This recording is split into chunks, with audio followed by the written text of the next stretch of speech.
मेरे को किसी ने बड़ी अच्छी एडवाइस दी थी एक टाइम पे कि अपनी लाइफ को ना रिवर्स में प्लान करना प्रखर कि तुम्हें when do you want to have kids by, और वहां से मैथ करते जाओ। क्योंकि अगर आप किसी से लव मैरिज करने वाले हो ना, तो आप कम से कम 2-2.5 साल तो उसके साथ बिताओगे। 2-2.5 साल बिताओगे, शादी करोगे, 1-1.5 साल में बच्चा करोगे, ट्राई करने में भी अब तो वक्त लगता है। तो 4 साल का तो ये फेज हो गया, 5वें साल में बच्चा होगा। तो मेरे को अगर 32 में बच्चा करना है, मेरे को 27 में ढूंढ लेना है।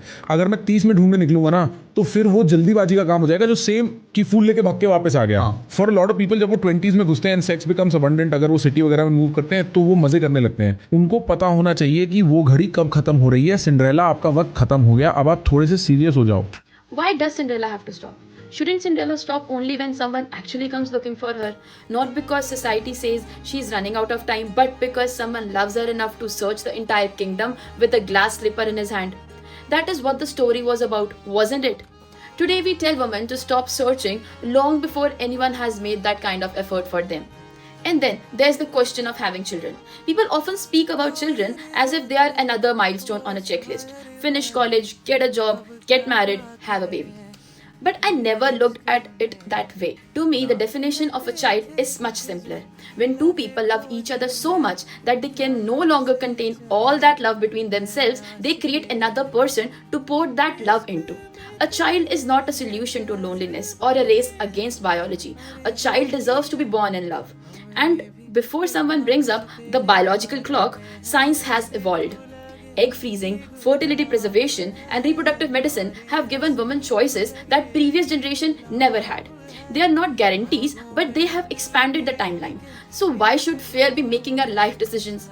The truth is, everyone is living a completely different timeline. Take an engineer, for example. By the age of 22 or 23, many have finished college, started working, and entered the real world. They begin facing practical challenges, building careers, becoming financially independent, and naturally start wanting someone to share that journey with. More importantly, they have the time, the emotional space to invest in a relationship. Now compare that with a medical resident. Most of our 20s disappear inside hospitals. While everyone else is learning life outside, we are learning how to survive 36-hour shifts, night duties, exams, emergencies, and responsibilities that most people don't experience until much later. By the time residency ends, many doctors are only just beginning the part of life that others entered years ago. We still have to figure out which city we want to settle in, what kind of practice we want, what kind of life we actually want to build. Only then do we truly begin growing into ourselves. And something interesting happens by then. You become so comfortable with your own company that inviting another person into your life becomes a decision and not a necessity. That kind of maturity takes time. If choosing a life partner requires that much thought, imagine the maturity required to bring another human being into the world.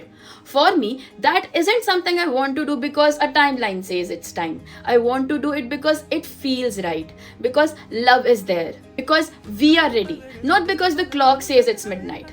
There is no universal timeline. Some people are ready at 24, some are at 34, and some never want children at all. None of those lives are less complete than the others. Life isn't a race to reach milestone before everyone else. It's about reaching them when they actually mean something. The goal isn't to have children before time runs out.